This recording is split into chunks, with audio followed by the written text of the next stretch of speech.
Já jsem se velmi dlouho rozmýšlel, kterou knihu vybrat a doporučit ke čtení zájemcům o československé poválečné dějiny. A tak dlouho jsem váhal, až jsem nakonec vybral knihy dvě, a to konkrétně tyto dva svazky, které mají společnou jednu věc, protože jejich autory jsou dvě historičky pocházející ze zahraničí, a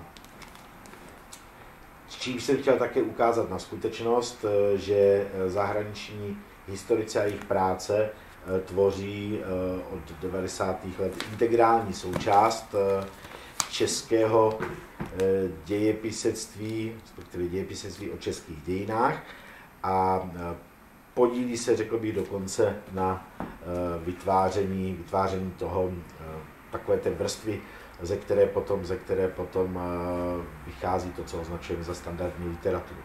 Nejprve se podíváme na knížku, která vyšla dříve, chronologicky, je to knížka francouzské historičky Myriel Blev, která nese název Promarněná příležitost a podtitul Československo a rok 1956. Myriel Blev si položila netradiční otázku možná, ne po tom, co se stalo, ale po tom, co se nestalo. Ona se ptá, proč v Československu v roce 1956 nedošlo k podobným otřesům a nepokojům jako v sousedním komunistickém Polsku a v Maďarsku v návaznosti na Chruščovovo vystoupení na 20.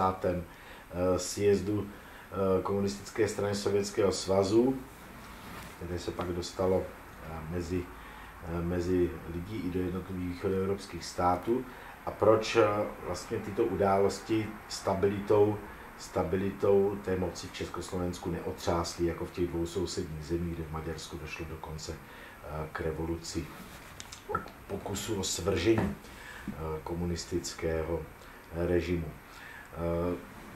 Myriel Blev vychází ze studia tak literatury, ale také z velmi rozsáhlého studia archivních pramenů, včetně například hlášení tajné policie StB, která informovala o náladách ve společnosti.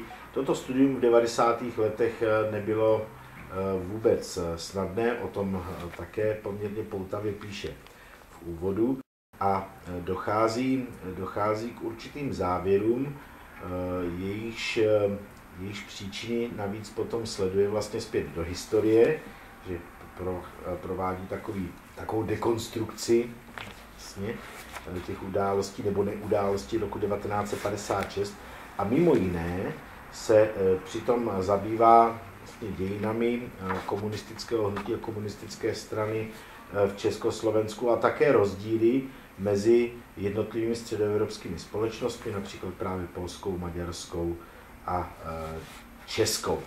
Zejména slovenská je také specifická.